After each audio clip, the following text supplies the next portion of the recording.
अस्सलाम वालेकुम। आज हमें मार्केट में काफ़ी वॉलेटिलिटी देखने को मिली, जहाँ के हमने इंट्राडे में मार्केट को 1178 पॉइंट से बढ़ते हुए 1,66,864 पॉइंट्स का हाई बनाते हुए देखा।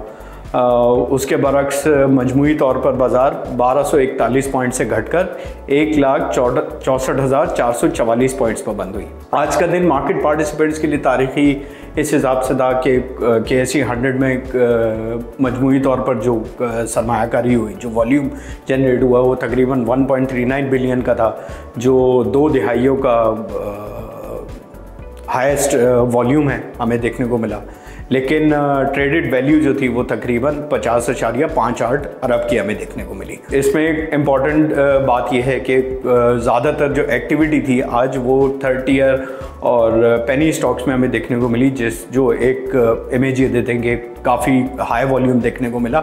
लेकिन इन्वेस्टर्स को ये बताना ज़रूरी है कि ऑब्वियसली ज़्यादातर वॉल्यूम जो था ये 30 ईयर और पेनी स्टॉक्स में आया था। आगे जाते हुए रिज़ल्ट सीज़न थर्ड क्वार्टर सितंबर क्वार्टर के शुरू हो गए।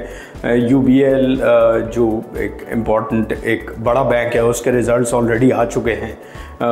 UBL ने 8 रुपये का डिविडेंड अनाउंस करा है। EFED का भी रिज़ल्ट आ चुका है, उन्होंने कोई तकरीबन 4.5 रुपये का डिविडेंड अनाउंस करा था अपने क्वार्टर के रिज़ल्ट्स में। तो इट्स सेफ टू से कि रिज़ल्ट सीज़न भी अपने फुल फ्लो में है।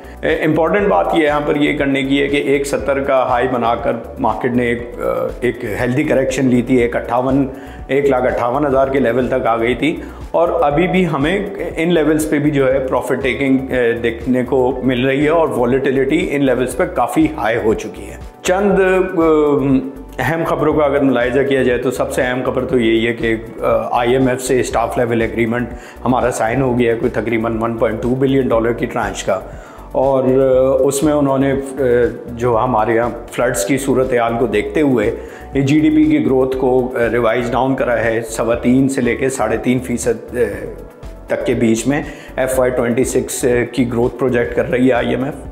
उसके अलावा जो सबसे अहम खबर है जो आगे जाके हमारी फॉरेक्स रिजर्व्स को और हमारी जो इकोनॉमिक ग्रोथ की ट्रेजेक्ट्री है उसको इम्पैक्ट कर सकती है, वो ये है कि पहले क्वार्टर में ट्रेड डेफिसिट जो है वो बढ़कर तकरीबन $4.9 बिलियन पर आ चुका है।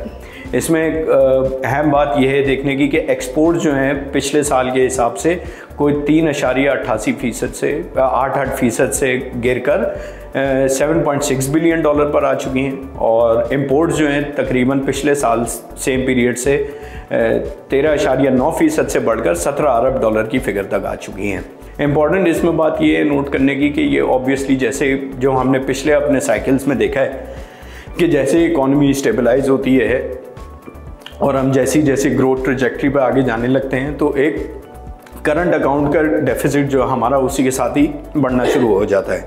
अब इम्पॉर्टेंट बात यही है कि हमें ये चेक रखना पड़ेगा कि ये हमें एक सस्टेनेबल ग्रोथ की तो ज़रूरत है, लेकिन उसके साथ साथ हमारे रिजर्व्स को भी कुशन होना चाहिए और करंट अकाउंट डेफिसिट को भी हमें एक मॉनिटर करने की काफ़ी ज़रूरत है।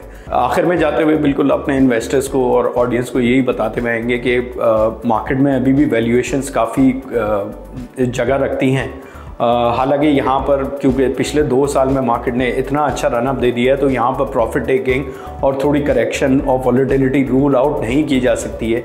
लेकिन फिर से ही हमारा एडवाइस यही होगी अपने इन्वेस्टर्स के लिए कि लॉन्ग टर्म अप्रोच रखकर काम करनी चाहिए, वॉलेटिलिटी का फ़ायदा उठाते हुए फंडामेंटली स्ट्रॉन्ग स्ट्रिप्स में सरमायाकारी करनी चाहिए।